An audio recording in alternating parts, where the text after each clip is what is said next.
আসসালামু আলাইকুম, স্বাগত বাংলা ভিশন সংবাদে। আপনাদের সাথে আছি সাদাত শাকির। শুরুতেই বিআরবি কেবলস সংবাদ শিরোনাম। করোনায় আরও 237 মৃত্যু, 20,000 ছাড়ালো মৃত্যুর মোট সংখ্যা। একদিনে সর্বোচ্চ শনাক্ত 16,000-এর বেশি, আক্রান্ত হচ্ছে শিশুরাও। কঠোর বিধিনিষেধেও থামছে না ঢাকামুখী মানুষের স্রোত, হিমশিম অবস্থা আইনশৃঙ্খলা বাহিনীর, ফেরিতেও চাপ, উপেক্ষিত স্বাস্থ্যবিধি। করোনা ভয়াবহতার মধ্যেই নতুন আতঙ্ক ডেঙ্গু, গত 24 ঘন্টায় সর্বোচ্চ 153 জন আক্রান্ত হয়ে হাসপাতালে ভর্তি। একই কাজ বারবার না করে দীর্ঘমেয়াদী পরিকল্পনার মাধ্যমে অপচয় রোধের নির্দেশ প্রধানমন্ত্রীর, ভুলের কারণে বসিলা ব্রিজ ভেঙে ফেলার চিন্তা। ভিকারুন্নেসার অধ্যক্ষের ফোনালাপ ফাঁসে আতঙ্কে অভিভাবকরা, দোষী প্রমাণিত হলে কামরুন নাহারের বিরুদ্ধে ব্যবস্থা নেবে শিক্ষা অধিদপ্তর।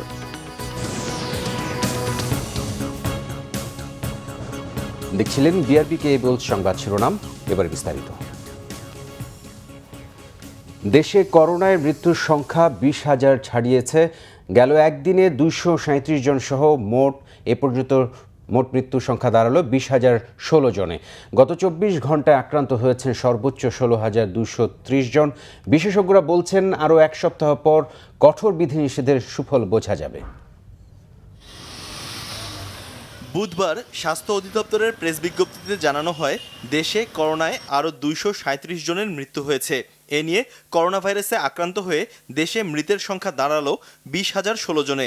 এর মাঝে সর্বোচ্চ ঢাকা বিভাগে মারা গেছেন 70 জন। এছাড়া চট্টগ্রামে 62 জন, খুলনায় 34, রাজশাহীতে 21 জন মারা গেছেন। এ পর্যন্ত করোনা শনাক্ত হয়েছে 12,10,982 জনের। নতুন করে সুস্থ হয়েছেন 13,470 জন। মোট সুস্থ হওয়ার সংখ্যা 10,35,884 জন। পরীক্ষা বিবেচনায় শনাক্তের হার 30.12, সুস্থতার হার 85.54 এবং মৃত্যুর হার 1.65%। স্বাস্থ্য অধিদপ্তর জানিয়েছে, শিগগিরই অ্যাস্ট্রাজেনেকার ভ্যাকসিনের দ্বিতীয় ডোজ দেয়া শুরু হবে। এদিকে বিশেষজ্ঞরা বলছেন, স্বাস্থ্যবিধি না মানলে করোনা সংক্রমণ আরও বাড়ার আশঙ্কা রয়েছে। এছাড়া সংক্রমণ ঠেকানোর পাশাপাশি আক্রান্তদের চিকিৎসার পর্যাপ্ত ব্যবস্থা করার ওপরও জোর দেন তারা। বিধিনিষেধ যদি আমরা শিথিল করি, যেটা আমরা অনেক জায়গায় দেখছি, মানুষ শিথিলতা হচ্ছে, এটা মেনে চলতে পারছেন না, সেসব জায়গায় কিন্তু সংক্রমণ অনেক বেড়ে গেছে, সেখানে মৃত্যুর হারও বেশি। গত 23 তারিখ থেকে যে বিধিনিষেধ, সেটা সুফল আমরা পাবো 23 তারিখ থেকে 2 সপ্তাহ পরে, অর্থাৎ আজকে থেকে 1 সপ্তাহ পরে। এর আগে সপ্তাহে আমরা বিধিনিষেধ ছিল না, কাজেই সেই ধাক্কাটা কিন্তু আমাদেরকে আগামী 1 সপ্তাহ পর্যন্ত বহন করতে হতে পারে, এবং মৃত্যুর ধাক্কাটা আগামী 2 সপ্তাহ পর্যন্ত বহন করতে হতে পারে। করোনার প্রথম ঢেউয়ে গত বছর এই দিনে 35 জনের মৃত্যু হয়েছিল। এক বছরের ব্যবধানে মৃতের সংখ্যা বেড়েছে প্রায় 7 গুণ, আর আক্রান্তের সংখ্যা বেড়েছে 8 গুণ। শিহাব হোসেন, বাংলা ভিশন, ঢাকা। বয়স্কদের পাশাপাশি শিশুদেরও করোনা সংক্রমণ বাড়ছে দ্রুত গতিতে। জ্বর, সর্দি, কাশি, শ্বাসকষ্ট সহ নানা উপসর্গে আক্রান্ত শিশুকে নিয়ে হাসপাতালে ছুটে আসছেন উদ্বিগ্ন স্বজনরা। রাজধানী ঢাকা শিশু হাসপাতাল কর্তৃপক্ষ বলছে, জুলাই মাসে তাদের করোনা ইউনিটে রোগীর চাপ অনেক বেড়েছে।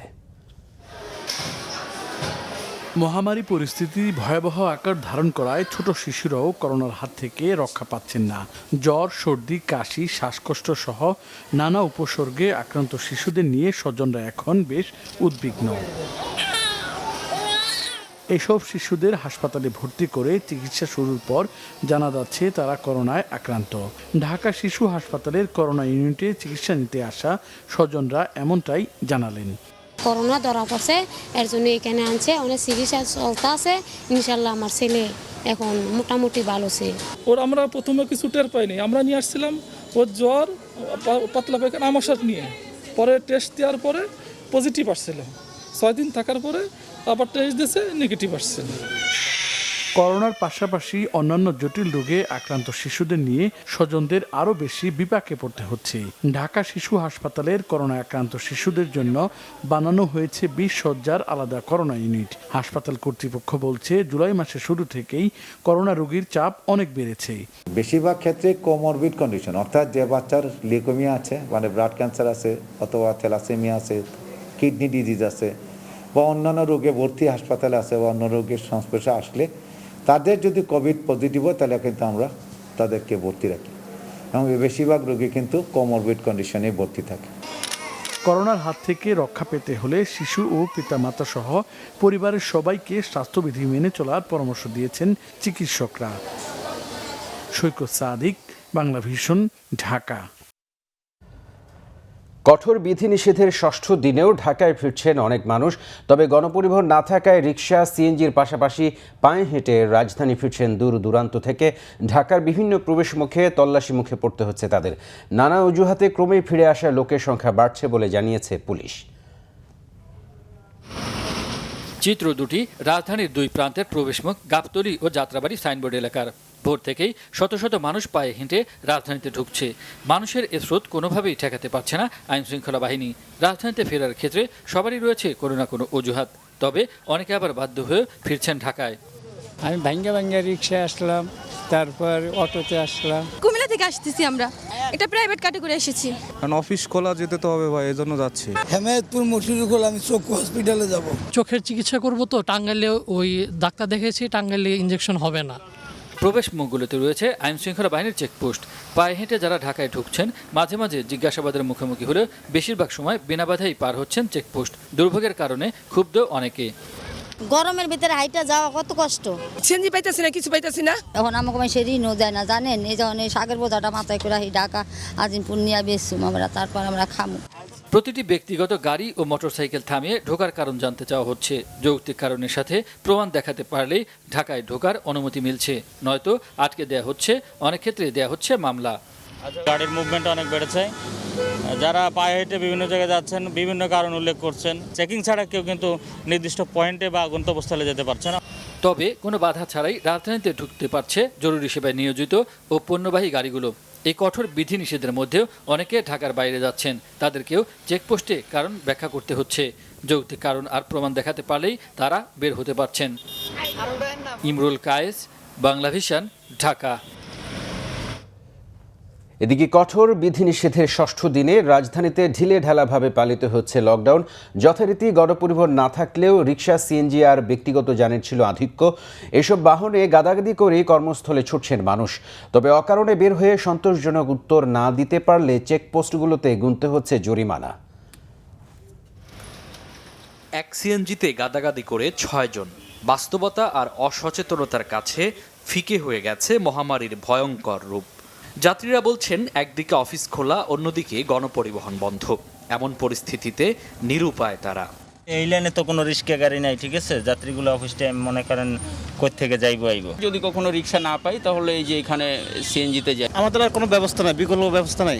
এই রাস্তাতে রিক্সা চলে না, এই জন্য এই গাড়িতে চলছে। রাস্তায় যে পরিমাণে লোকজন দাঁড়িয়ে আছে, আমি যদি নিতে নাও চাই তারা জোর করে উঠে যাচ্ছে। রাজধানীর বেশিরভাগ সড়কেই মানুষের আনাগোনা বেড়েছে আগের চেয়ে ঢের বেশি। রিকশা, মোটরসাইকেল আর ব্যক্তিগত যানের চাপে বোঝার উপায় নেই, চলছে কঠোর লকডাউন। বেশিরভাগই বলছেন জরুরি প্রয়োজনেই বের হতে হয়েছে তাদের। আমি একটা ফার্মাসিউটিক্যালে জব করি আর আমি আমার কোম্পানিতে যাচ্ছি। যৌক্তিক কারণ একটাই যে আমার ব্যাংক থেকে ফোন দিয়েছিল, আমার চেক বইয়ের টাইম ওভার হয়ে যাচ্ছে। লকডাউনে কি মিটিং করার কথা? লকডাউনে ইমার্জেন্সি কাজ, ড্রেজিং এর কাজ তো বুঝিনি, ইমার্জেন্সি কাজ। তল্লাশি চৌকির তৎপরতা বাড়লেও অতিরিক্ত যানের কাছে নিরুপায় কর্তব্যরত ট্রাফিক সার্জেন্ট বলছেন, প্রজ্ঞাপনের বাহিরে কাউকে পেলে নেওয়া হচ্ছে ব্যবস্থা।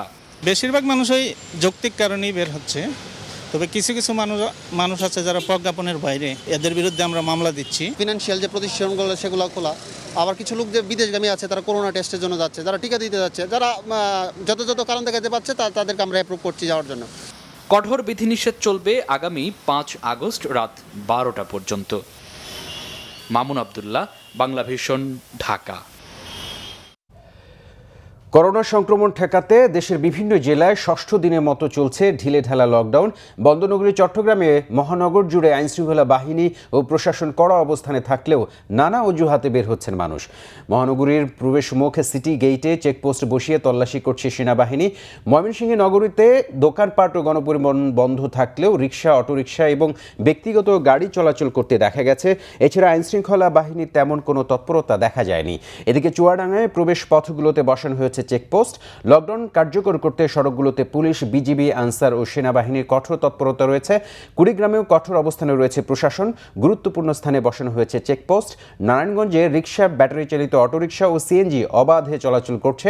জেলার বিভিন্ন পয়েন্টে পুলিশের 22টি চেকপোস্ট ও 29টি মোবাইল টিম সহ কাজ করছে 21টি ভ্রাম্যমাণ আদালত।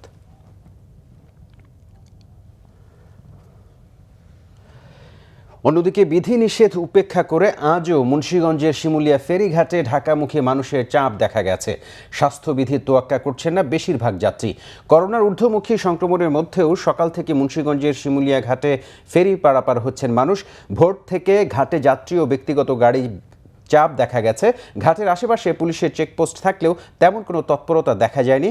সড়ক মহাসড়কে দূরপাল্লা যানবাহন বন্ধ থাকায় ভেঙে ভেঙে বিভিন্ন ছোট যানবাহন, মোটরসাইকেল ও প্রাইভেট কার দিয়ে ঘাটে ভিড় করছেন যাত্রীরা। 2 থেকে 3 গুণ বেশি ভাড়া গুনতে হচ্ছে তাদের।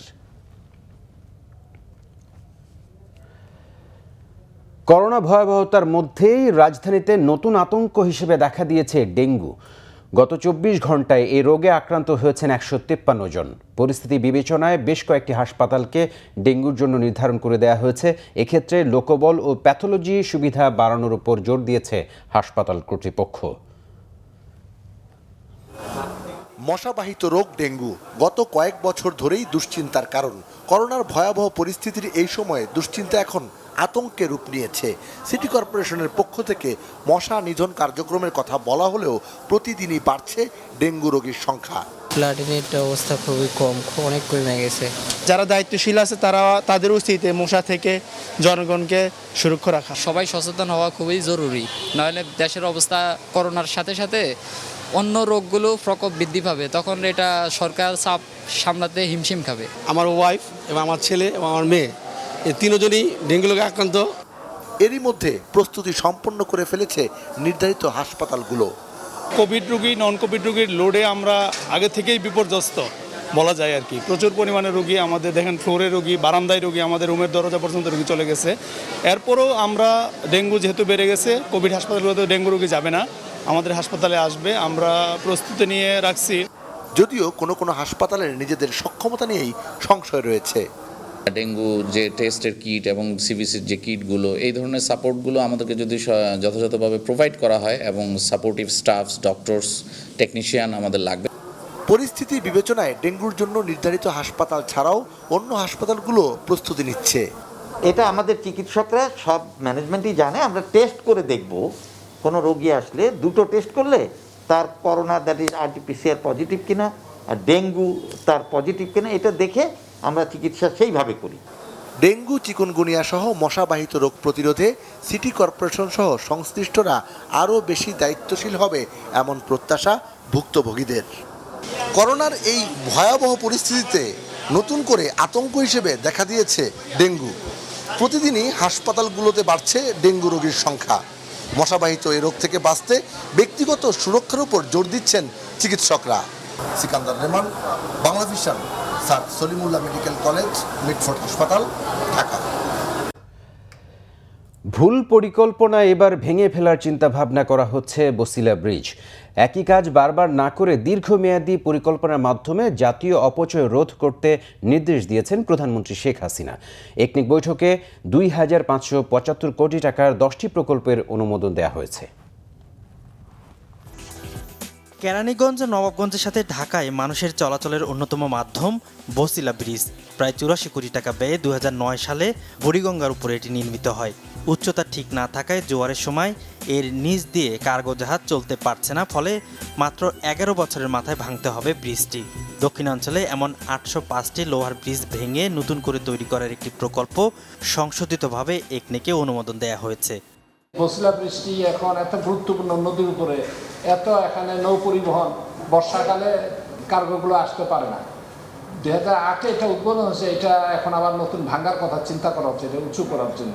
তো এটা তো জাতীয় অপচয়, মানে প্রধানমন্ত্রী এই বিষয়গুলো খুব সচেতন। সব ভাঙ্গা হবে এবং কোনো কথা নেই। অনেকগুলো অলরেডি ভেঙে পড়ে গেছে, অনেকগুলো ভাঙ্গে অবস্থা, আঙুল দিলেই ভেঙে পড়বে, আর অনেকগুলো হয়তো আর 1-2 বছর বাঁচবে। এখন থেকে যত রাস্তা করবেন, বানাবেন, be careful about U loop, overpass, underpass, যাতে মানুষ এবং যানবাহন চলাচল করতে পারে এবং সময় বাঁচে। That was one major instruction for the roads and highways department আজকে। বৈঠকের পর ব্রিফিংয়ে পরিকল্পনা মন্ত্রী জানান, করোনায় শুধু 2020 সালেই দেশে ফিরেছেন 5 লাখ অভিবাসী। তাদের প্রশিক্ষণের পাশাপাশি ডাটাবেস তৈরি করে সহায়তার একটি প্রকল্প অনুমোদন পায় একনেকে। তারা যাতে পুনরায় আমাদের সমাজে রিইন্টিগ্রেট হতে পারে, পুনরায় তার বাড়িতে গিয়ে তার বউ বাচ্চা ফ্যামিলির সঙ্গে মিশতে পারে এবং কোনো একটা সম্মানজনক শোভন পেশায় যুক্ত হতে পারে, এই জন্য সহায়তা দেওয়া হবে। রাজধানীর শেরেবাংলা নগরে প্রধানমন্ত্রী শেখ হাসিনার সভাপতিত্বে অনুষ্ঠিত হয় জাতীয় অর্থনৈতিক পরিষদের নির্বাহী কমিটির বৈঠক। এতে ঢাকা চট্টগ্রাম জাতীয় মহাসড়কে নতুন করে আন্ডারপাস ও ইউলুপ নির্মাণ, মানুষের শরীরের টিস্যু সংরক্ষণে টিস্যু ব্যাংক ও বায়োমেটেরিয়াল রিসার্চ আধুনিকায়ন, বঙ্গবন্ধু মেডিকেল বিশ্ববিদ্যালয়ে পূর্ণাঙ্গ শিশু কার্ডিয়াক সার্জারি ইউনিট চালুর প্রকল্পগুলো অনুমোদন দেয়া হয়। সৈয়দ আব্দুল মুহিত, বাংলা ভিশন, ঢাকা।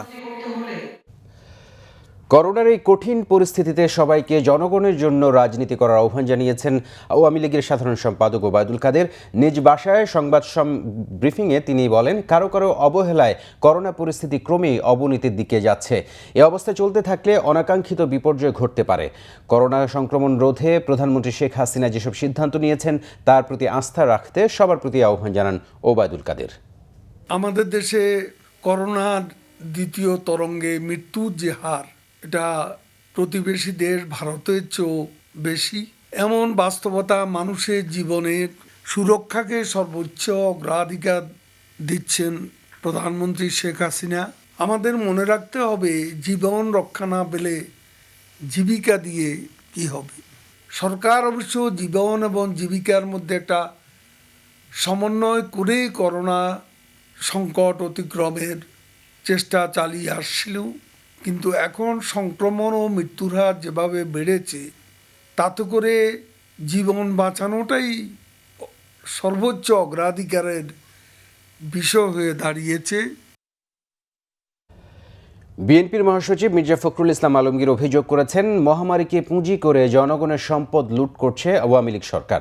বিকেলে স্বেচ্ছাসেবক দলের সাবেক সভাপতি শফিল বারী বাবুর প্রথম মৃত্যুবার্ষিকী উপলক্ষে স্মরণ সভায় এই অভিযোগ করেন তিনি। একটি দেশে, জনবহুল দেশে, যখন মানুষের জীবন ও জীবিকাকে বিপন্ন করে ফেলেছে, সেই সময়ে এই আওয়ামী লীগের সরকার তারা সেই কোভিডকে পুঁজি করে তারা জনগণকে লুট করছে, তারা রাষ্ট্রের সম্পদ লুট করছে, মানুষকে এত বেশি তারা প্রতারণা করে, এত মিথ্যা কথা বলে, এত ভাওতাবাজি করে। টিকাই এখন পর্যন্ত পুরো সংগ্রহ হলো না এবং এখন পর্যন্ত 3 কোটি টিকাই আনতে পারবে না ভারত থেকে। তারা এখন বলছে ইউনিয়ন পর্যায়ে নাকি তারা আপনার টিকা দেবে। এগুলো জনগণকে বিভ্রান্ত করা ছাড়া আর কিছু নয়। এই রাজধানী ভিকারুন্নেসা নুন স্কুল অ্যান্ড কলেজের অধ্যক্ষ কামরুন নাহারের আপত্তিকর ফোনালাপ ফাঁস হওয়ার পর থেকে আতঙ্কে অভিভাবকরা।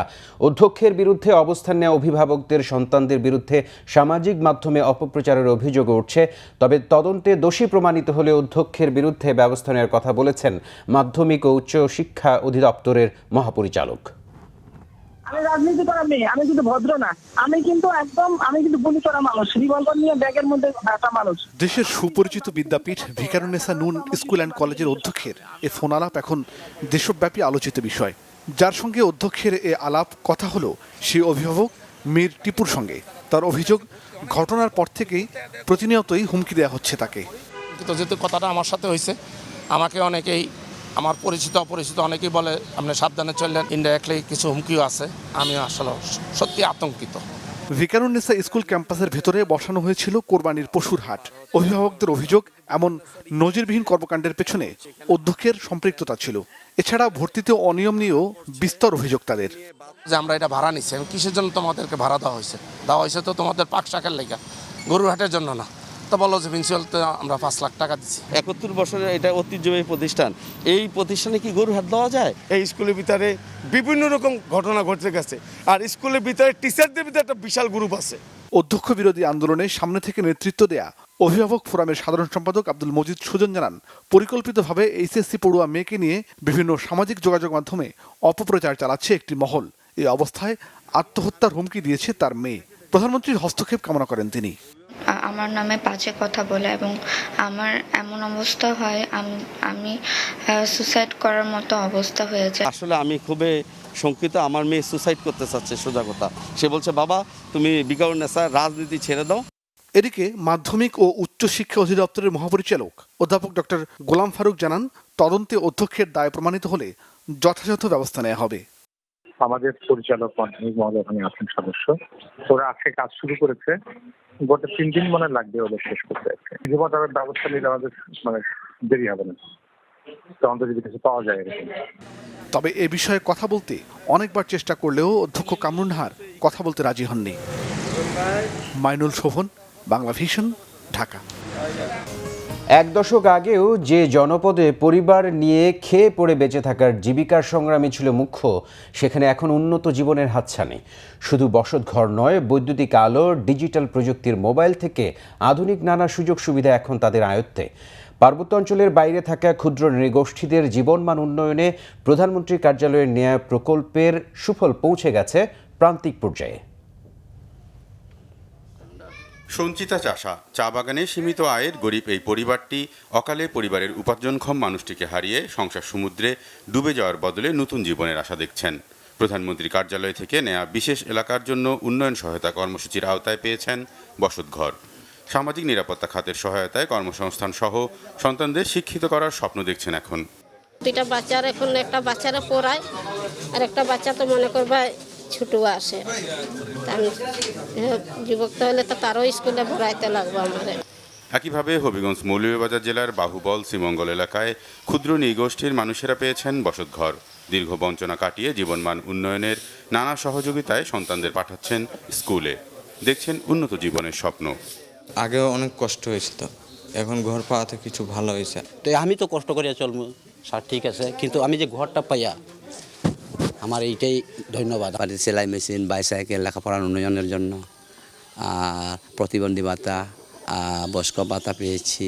যেভাবে ঘর বাড়ি দিচ্ছেন, এভাবে ছেলে মেয়েদের যে শিক্ষা এবং শিক্ষার দিকে এবং চাকরি ক্ষেত্রে কৌঠা করে দেওয়ার জন্য আমি অনুরোধ করছি।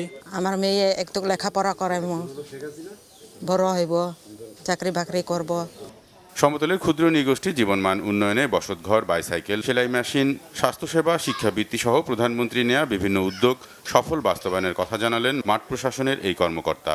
শিক্ষার হার বেড়েছে, এখন তাদের যে নৃতাত্ত্বিক জনগোষ্ঠীর মধ্যে 45 to 50% কিন্তু শিক্ষিত এবং তাদের মধ্যে গ্রাজুয়েট আছে, ম্যাক্সিমামই হচ্ছে গ্রাজুয়েট। দেশের 46 জেলায় 50টি ক্ষুদ্র নৃগোষ্ঠীর জীবনমান উন্নয়নে প্রধানমন্ত্রীর কার্যালয় থেকে বিশেষ এলাকার জন্য উন্নয়ন সহায়তা নামের এই কর্মসূচি বাস্তবায়ন করা হচ্ছে। এই প্রকল্পের আওতায় এরই মধ্যে 3,500-এর বেশি বসতঘর, 3,000-এর মতো বাইসাইকেল, এই জনগোষ্ঠীর 15,000 শিক্ষার্থীকে শিক্ষাবৃত্তি সহ প্রায় 9,000 শিক্ষার্থীকে নিয়মিত শিক্ষা উপকরণ সহায়তা কার্যক্রমের আওতায় আনা হয়েছে। উচ্চশিক্ষার জন্য এই জনগোষ্ঠীর প্রায় 2,500 শিক্ষার্থী পাচ্ছে শিক্ষাবৃত্তি। 2020-21 বছরে আমরা এরকম 3,554 জন ক্ষুদ্র নৃতাত্ত্বিক জনগোষ্ঠীর সদস্যদের ঘর বানিয়ে দিয়েছি। তাদের সন্তানদেরকে এই যে শিক্ষাবৃত্তি, বাইসাইকেল, শিক্ষা উপকরণ, তারপর প্রশিক্ষণ, তাদের পেশাগত দক্ষতা উন্নয়ন, এই সকল কর্মসূচির আওতায় তাদের সকলকে নিয়ে আসা হয়েছে। প্রকল্প বাস্তবায়নের সুফল হিসাবে খাসিয়া সহ অন্যান্য ক্ষুদ্র নৃগোষ্ঠীর শুধু জীবনমান উন্নয়নই নয়, পরিবর্তন এসেছে পুরো এলাকার আর্থসামাজিক ক্ষেত্রেও। করোনা পরিস্থিতির মধ্যেও টেকসই উন্নয়ন লক্ষ্যমাত্রা অর্জনের সফলতার পেছনে রয়েছে দেশের সমস্ত দরিদ্র মানুষগুলোকে অন্তর্ভুক্তিমূলক উন্নয়ন কার্যক্রমের আওতায় নিয়ে আসা। এমনকি বাদ পড়ছে না ক্ষুদ্র নৃগোষ্ঠীর এসব জনগোষ্ঠীও। রকুনুজ্জামান, বাংলা ভিশন, বাহুবল, সিলেট। ভারত থেকে আমদানি করা অক্সিজেনের দ্বিতীয় চালানবাহী অক্সিজেন এক্সপ্রেস ট্রেন সিরাজগঞ্জের বঙ্গবন্ধু সেতুর পশ্চিম রেলওয়ে স্টেশনে পৌঁছেছে। বুধবার সকাল 10:15টার দিকে অক্সিজেন এক্সপ্রেস ট্রেনটি বঙ্গবন্ধু সেতু পশ্চিম রেলওয়ে স্টেশনে পৌঁছে। এবারও 10টি কন্টেনারে আনা হয়েছে 200 টন তরল অক্সিজেন। বঙ্গবন্ধু সেতু পশ্চিম রেলওয়ে স্টেশনে স্টেশন মাস্টার ইসমাইল হোসেন জানান, করোনা আক্রান্ত মুমূর্ষু রোগীদের জন্য জরুরিভাবে এই অক্সিজেন ভারত থেকে সরকারি সহযোগিতায় আমদানি করেছে লিন্দে বাংলাদেশ। 200 টন তরল এই অক্সিজেন পৌঁছার পর শুরু হয় খালাস কার্যক্রম। খালাসের পর দেশের বিভিন্ন হাসপাতালে সরবরাহ করা হবে এসব অক্সিজেন। মঙ্গলবার অক্সিজেন বহনকারী ট্রেনটি ভারতের টাটানগর থেকে বাংলাদেশের উদ্দেশ্যে ছেড়ে আসে। এর আগে 25 জুলাই ভারত থেকে 200 টন তরল অক্সিজেনের প্রথম চালান আসে।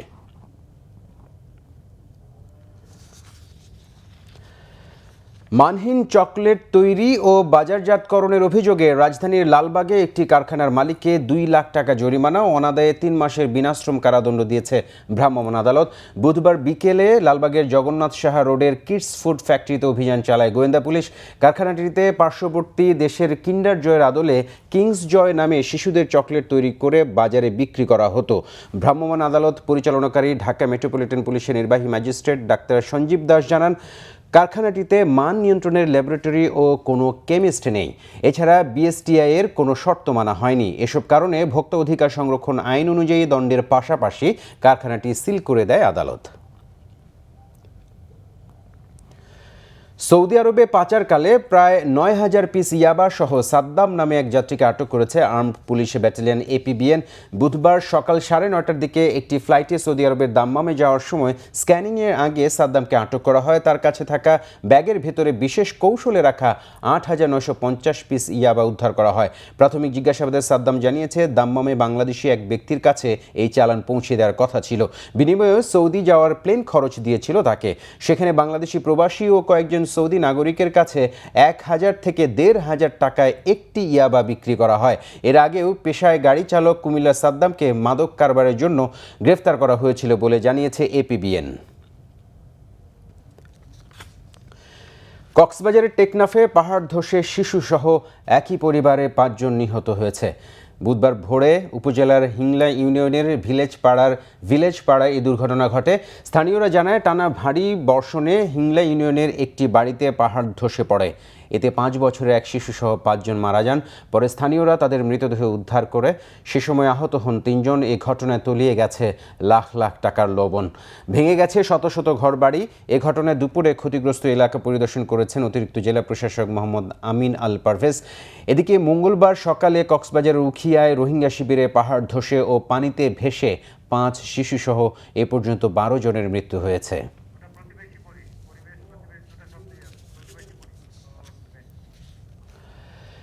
লকডাউনের সুযোগে কক্সবাজারের পরিবেশ সংকটাপন্ন এলাকা ঘোষিত মেরিন ড্রাইভের পশ্চিম পাশে সমুদ্র সৈকতের চর দখলের হিড়িক পড়েছে।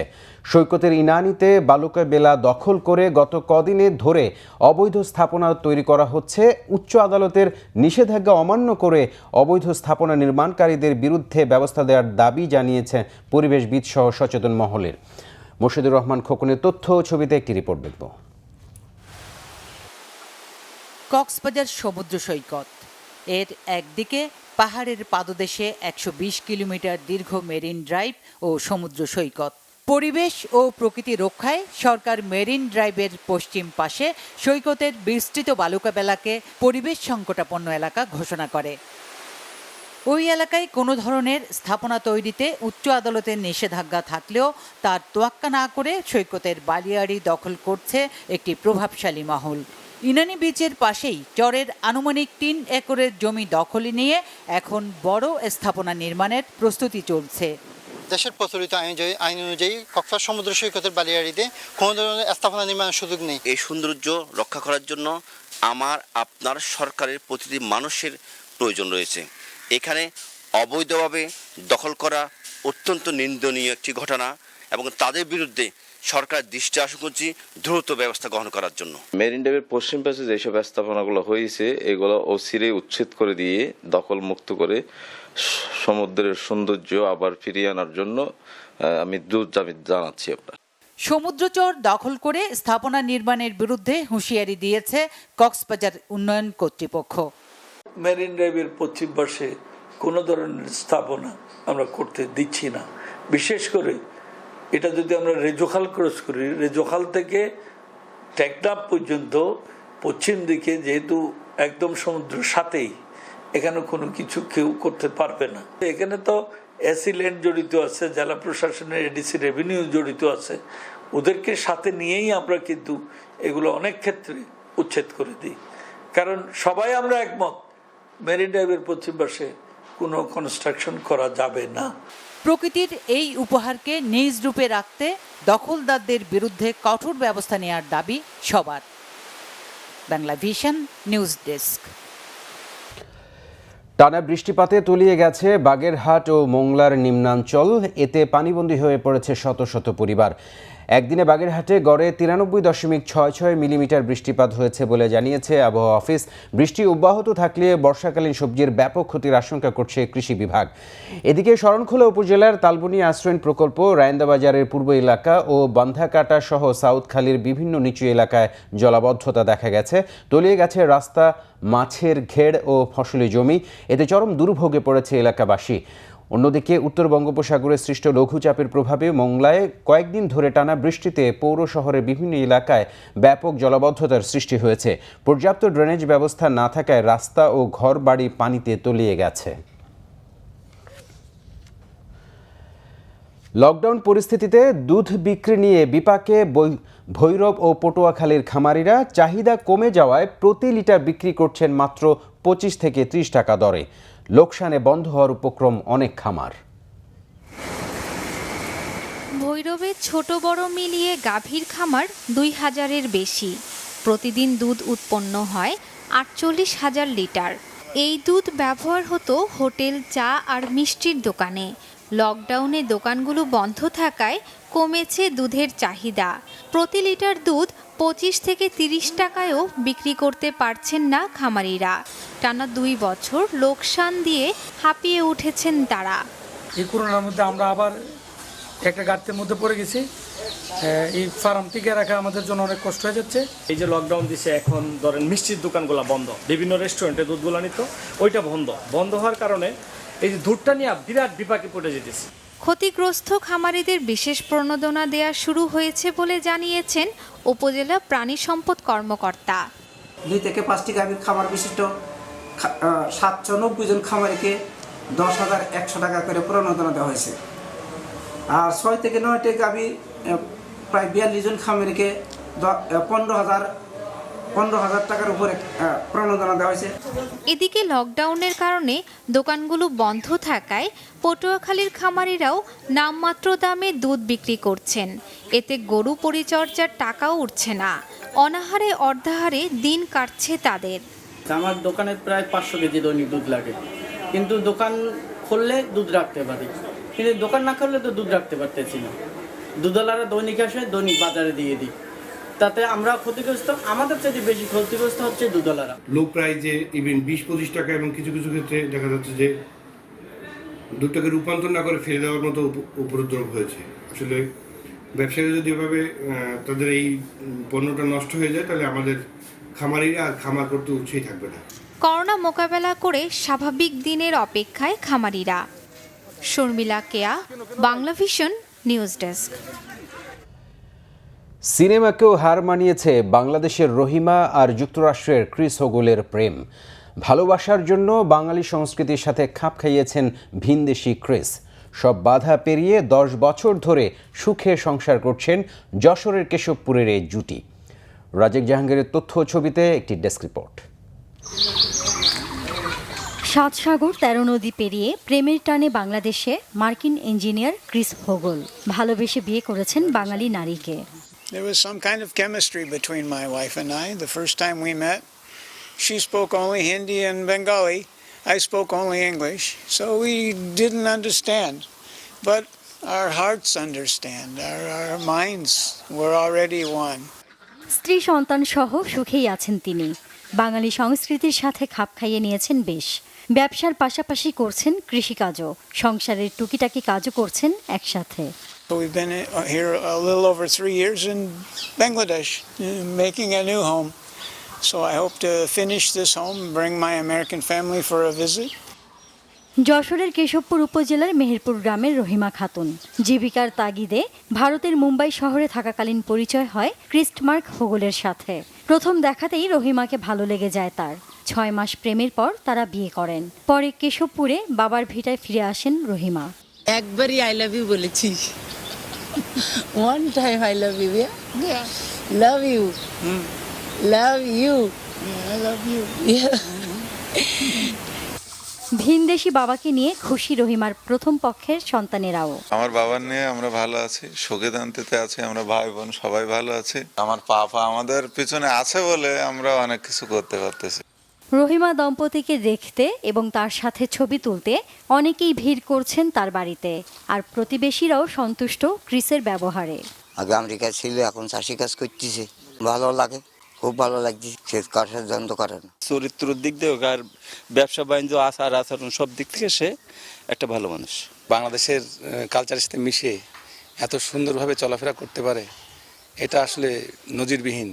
ক্রিস্ট মার্কের বাড়ি যুক্তরাষ্ট্রের মিশিগানে, তবে বাকি জীবনটা রহিমার সাথে এদেশেই থাকতে চান তিনি। Bangla vision news desk. বিশ্ব হেপাটাইটিস দিবস উপলক্ষে বিআরবি হাসপাতাল লিমিটেড বিশেষ সচেতনতামূলক কর্মসূচি ও আলোচনা অনুষ্ঠানের আয়োজন করেছে। এতে বক্তারা হেপাটাইটিস সম্পর্কে সচেতনতা, এর প্রতিরোধ, রোগ নির্ণয়, চিকিৎসা এবং হেপাটাইটিস নিয়ন্ত্রণে স্ক্রিনিং ও টিকা নেয়ার উপর গুরুত্ব দেন। অনুষ্ঠানে ন্যাশনাল লিভার ফাউন্ডেশন অব বাংলাদেশের প্রতিষ্ঠাতা ও বিআরবি হাসপাতালে বিভাগীয় প্রধান অধ্যাপক Mohammad Ali, coalition for global hepatitis elimination কর্তৃক হেপাটাইটিস এলিমিনেশন চ্যাম্পিয়ন 2021 পুরস্কারে ভূষিত হওয়ায় বিআরবি হাসপাতালের পক্ষ থেকে তাকে বিশেষ সম্মাননা দেওয়া হয়। অনুষ্ঠানে বিআরবি কেবল ইন্ডাস্ট্রিজের পরিচালক এমডি মফিজুর রহমান, ডিএমএস ও সিইও ডাক্তার মোহাম্মদ মনসুর আলী সহ বিআরবি হাসপাতালের কর্মকর্তারা উপস্থিত ছিলেন।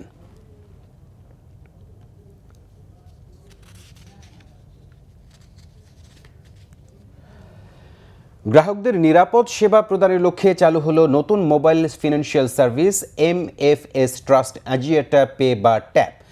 বুধবার দুপুরে ট্রাস্ট ব্যাংকের হেড অফিসে এই কার্যক্রমের উদ্বোধন করেন ট্রাস্ট আজিয়েটা ডিজিটালের chairman general SM Shafiuddin Ahmed, OSP, NDIO, PSC। সেবাটির আওতায় গ্রাহকরা অর্থ জমা লেনদেন, ইউটিলিটি বিল পরিশোধ, বিমার কিস্তি, 56টি শিক্ষা প্রতিষ্ঠানে ফি, 3 বাহিনীর নিয়োগ সংক্রান্ত ফি জমা দেয়া, রেমিটেন্স গ্রহণ, অনলাইন মার্চেন্ট পেমেন্ট এবং সব মোবাইল ফোন অপারেটরের রিচার্জ সেবা গ্রহণ করতে পারবেন। কেবল জাতীয় পরিচয়পত্র ও সেলফির মাধ্যমে সেবাটি গ্রহণের জন্য নিবন্ধন করতে পারবেন গ্রাহকরা।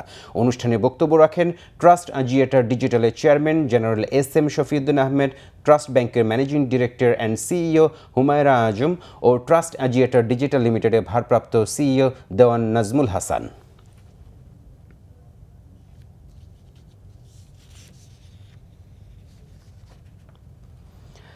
এবার আরও কয়েকটি অনুষ্ঠানের খবর নিয়ে দেখুন একটি ডেস্ক রিপোর্ট। মুক্তিযুদ্ধে পুলিশের অবদান নিয়ে গ্রন্থ, ভাস্কর্য ও 3টি নবনির্মিত ভবনের উদ্বোধন করা হয়েছে নোয়াখালীতে। সকালে এর উদ্বোধন করেন আইজিপি ডক্টর বেনজির আহমেদ। উপস্থিত ছিলেন জেলা পুলিশ সুপার মোহাম্মদ আলমগীর হোসেন, জেলা প্রশাসক খোরশেদ আলম সহ অন্যরা।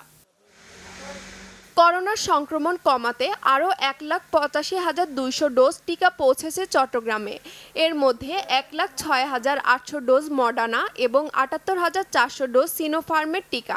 সকালে ভ্যাকসিন বহনকারী বিশেষ গাড়ি সিভিল সার্জন কার্যালয়ে পৌঁছালে চালান বুঝে নেন করোনা টিকা ব্যবস্থাপনা কমিটির সদস্যরা।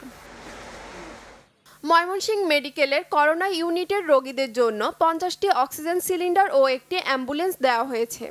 দুপুরে এই সামগ্রী বুঝে নেন হাসপাতালটির পরিচালক ব্রিগেডিয়ার জেনারেল ফজলুল কবির।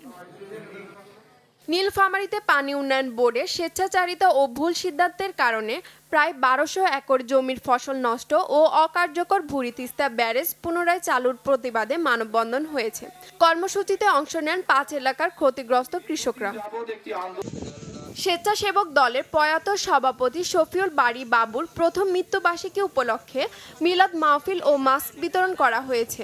মুন্সিগঞ্জের শ্রীনগর উপজেলা দামলামির বাড়িতে এই আয়োজনে ভার্চুয়ালি উপস্থিত ছিলেন বিএনপি জাতীয় নির্বাহী কমিটির স্বেচ্ছাসেবক বিষয়ক সম্পাদক Mir Sharafat Ali Sapu. Suraiya Rahman, Bangla vision news desk. সংবাদ শেষ করব বিআরবি কেবল শিরোনামগুলো আরেকবার জানিয়ে। করোনায় আরও 237 মৃত্যু, 20,000 ছাড়ালো মৃত্যুর মোট সংখ্যা। একদিনে সর্বোচ্চ শনাক্ত 16,000-এর বেশি, আক্রান্ত হচ্ছে শিশুরাও। কঠোর বিধিনিষেধেও থামছে না ঢাকামুখী মানুষের স্রোত, হিমশিম অবস্থা আইনশৃঙ্খলা বাহিনীর, ফেরিতেও চাপ, উপেক্ষিত স্বাস্থ্যবিধি। করোনা ভয়াবহতার মধ্যেই নতুন আতঙ্ক ডেঙ্গু, গত 24 ঘন্টায় সর্বোচ্চ 153 জন আক্রান্ত হয়ে হাসপাতালে ভর্তি। একই কাজ বারবার না করে দীর্ঘমেয়াদী পরিকল্পনার মাধ্যমে অপচয় রোধের নির্দেশ প্রধানমন্ত্রীর, ভুলের কারণে বসিলা ব্রিজ ভেঙে ফেলার চিন্তা। ভিকারুন্নেসার অধ্যক্ষের ফোনালাপ ফাঁসে আতঙ্কে অভিভাবকরা, দোষী প্রমাণ হলে কামরুন নাহারের বিরুদ্ধে ব্যবস্থা নেবে শিক্ষা অধিদপ্তর।